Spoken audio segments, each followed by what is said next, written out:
Next transformation takes place on the impulse of time, and thus the subtle element touch, and thence the ear and sense of touch become prominent. Please repeat. From etherical existence, which evolves from sound.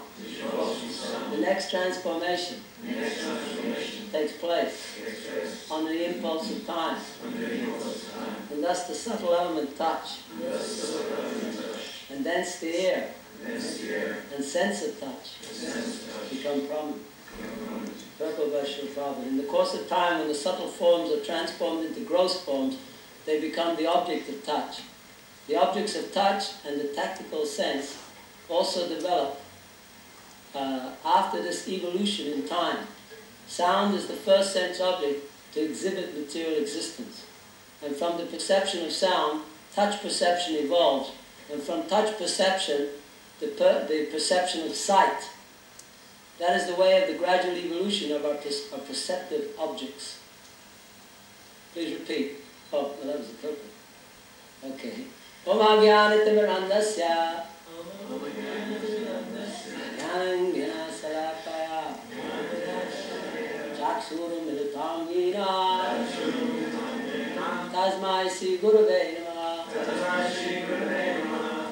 Sri Chaitanya Manomistam Abdam Yena Bhutale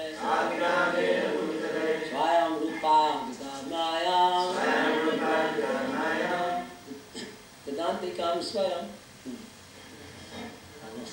Huh? Vedanti Swam Vedantikam. Sri Krishna Chaitanya Prabhu Nityananda Yadvaita Gadadhara Shivasane Gaurabhavrinda Hare Krishna Hare Krishna Hare Krishna Hare Krishna Krishna Krishna Hare Hare Krishna Krishna Hare Hare Hare Rama Hare Rama Hare Rama Hare Rama Rama Rama Hare Hare Rama Rama Hare Hare. So this chapter is entitled The Fundamental Principles of Material Nature. Without understanding the fundamentals, then just like everything is based upon its foundation. So without understanding the fundamental principles, how can you understand material nature? This is the subject of Vedantic literature. It starts off Janmadasya, Janmadasya, Janma-asya, where that which, from whom everything is coming. This is the, just like we use the word Vedanta. Veda means knowledge, and Anta means the end of all knowledge.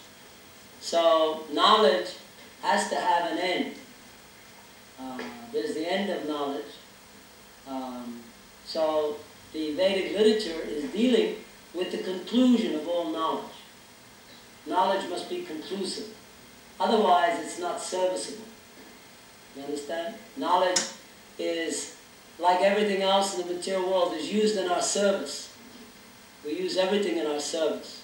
So unless it's conclusive, unless it's complete, we can't utilize it.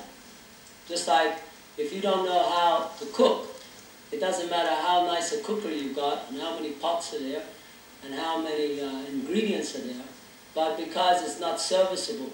Just like if you don't know how a car works, if it breaks down, it's useless to you, even if it might be a Rolls Royce. Because your knowledge needs to be complete. Incomplete knowledge is not adequate to satisfy the senses. So everyone in the material world is searching after knowledge. Because without knowledge, there is no experience. Everything is based upon the interaction between the knower. This is described in the 13th chapter of the Gita, which is called Kshetra Gyan. The knower and Kshetra, the field, and the object. So there's the knower, the instruments of knowing, and the object of knowledge. So these are basically the ingredients of the analytical study of Vedantic literature. So the Kapila Dev is explaining how all of these different elements of nature, all of these are interacting in a very wonderful way. There's a complete arrangement within nature, this is called Purnam. God is Purnam. Every part of His creation is Purnam. Purnam means complete. There's complete arrangement. And the arrangement of the material energy is there by the, if you like, direction of God. God is the supreme controller. Therefore Lord Brahma, of course, says, Ishvara. Ishvara. The word Ishvara means the controller. So there are many controllers. You're a controller, I'm a controller. We're all controllers. Everybody wants to be a controller. But we're very tiny controllers. We are constantly struggling with things which are out of our control. Isn't it?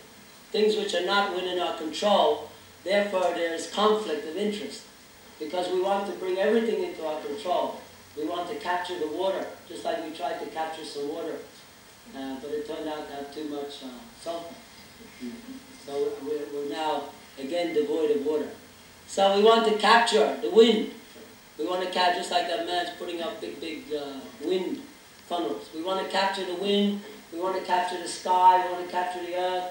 We want to capture the things that come out of the earth. We want to capture everything for one purpose. That purpose is to give satisfaction to our senses. Therefore, because we are tiny, our control is very tiny. We can see by analytical study that the amount of control we have is very pathetic. Sometimes we can't even control our own mind. It goes berserk. Sometimes we can't even control our own bodies. And when you can't control your mind and your body, you become an embarrassment to yourself and to other people. So we can see that the inadequacy of our power of being able to control matter is the embarrassment of life. Everyone in the material world is embarrassed on account of this limited jurisdiction over the energy. So the knower of the field is consciousness. Just like in our body we have consciousness. So consciousness is the thing which knows. The instruments, the senses, are the things which allow us to know. Just like if you didn't have a nose, you couldn't smell. If you didn't have eyes, you couldn't see. If you didn't have ears, you couldn't hear. If you didn't have genitals, you couldn't enjoy sex life. If you didn't have legs, you couldn't walk. So you, the individual, are completely dependent upon arrangement which is made by higher authority. You didn't make your body. You didn't make any of the things that your body possesses. Neither did you make the objects by which your senses are attracted to. So the whole idea of Sankhya philosophy is to find out the absolute truth, to find out what is the supreme cause of all causes. Therefore Lord Brahma begins by saying that. He says, Janmadasya itratas chastesu abhigaspara. Abhigaspara. What is the nature? Because the first invocation of Srimad Bhagavatam is Om Namo Bhagavate Vasudevaya. Vasudevaya. So Krishna says in the Bhagavad Gita, Bahunam Jamanam Mante Jnanavamam Prapadyante Vasudeva Sanam Niti Samahatma Sudulabha. That after many, many births of searching in the material world, everyone is searching. They're searching for Krishna. But this search for Krishna is unfortunately pervertedly manifested in Krishna's separated energy. We are searching in the material world for the supreme object. We want the supreme thing. Nobody wants the inferior thing. We are always after the supreme thing. We want the superior, not the inferior. We want superior sense gratification. We want to live in a superior environment. We want to have superior food. We want to have a superior wife, or we want to have superior sex life, or we want to have superior eating, sleeping. Everything must be superior. That's why you see, especially around this time of the year, everyone is mad, running around all these big stores, trying to get some superior thing for the cheapest price. We don't want to pay the price. We're cheaters. The basic principle is we want something without paying the price. We want to cheat. So this cheating propensity is there. So in the material world, the living entity is misdirected on account of the false ego. Here, Kapila is explaining how the false ego, the ego, is coming from Shankarshan, this manifestation of the quadruple expansions of the Supreme Lord. Shankarshan manifests the material energy in the form of Mahavishnu. Mahavishnu, from his body comes all of these universes. Within these universes, enters into as Garbhadakshay Vishnu. Then, within the universe, he comes in as the masculine principle, the Purusha. Therefore, we call him Govinda Adi Purushatam. So, from the Purusha is manifested the Prakriti. Prakriti means Durga, Purusha means Lord Shiva. So Lord Shiva is the Lord of the false ego. The whole material creation is based upon the manifestation of false ego. Everything is manifested from this energy of false ego. So we see that this ego principle is very prominent in the material world. Everyone is a victim of this ego. So here, of course, for those who haven't been in the class, I'll just quickly browse over a few things. So it says that Devahudi is asking Kapila to please explain the characteristics of the Supreme Person and his energies. For both of these are the causes of this manifestation and unmanifested creation.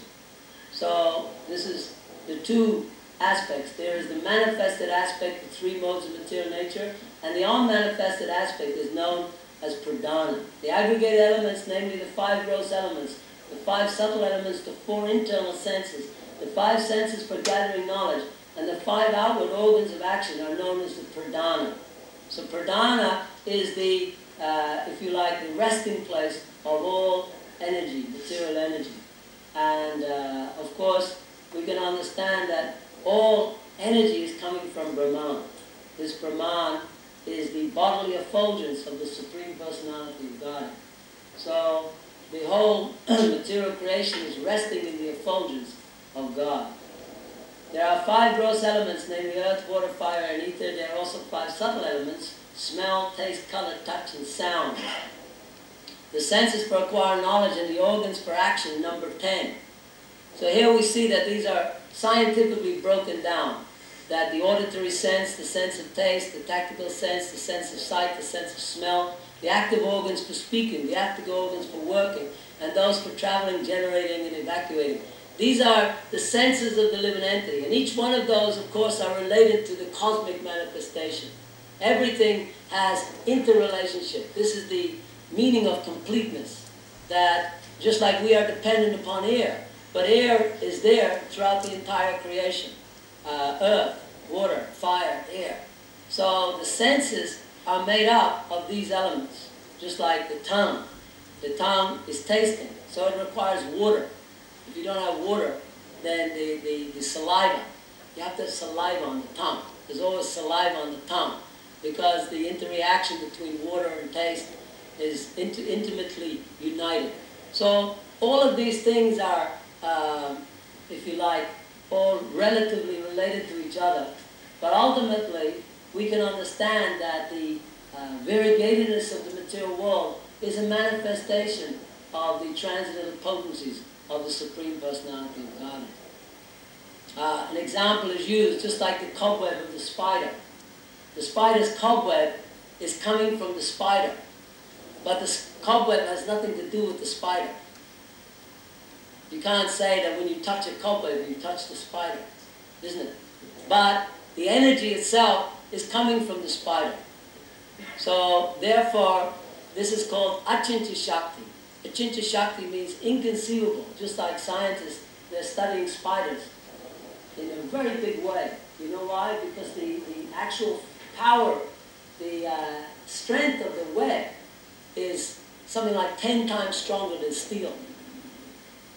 If you were actually to produce such a product in relative terms to our, what do you call it,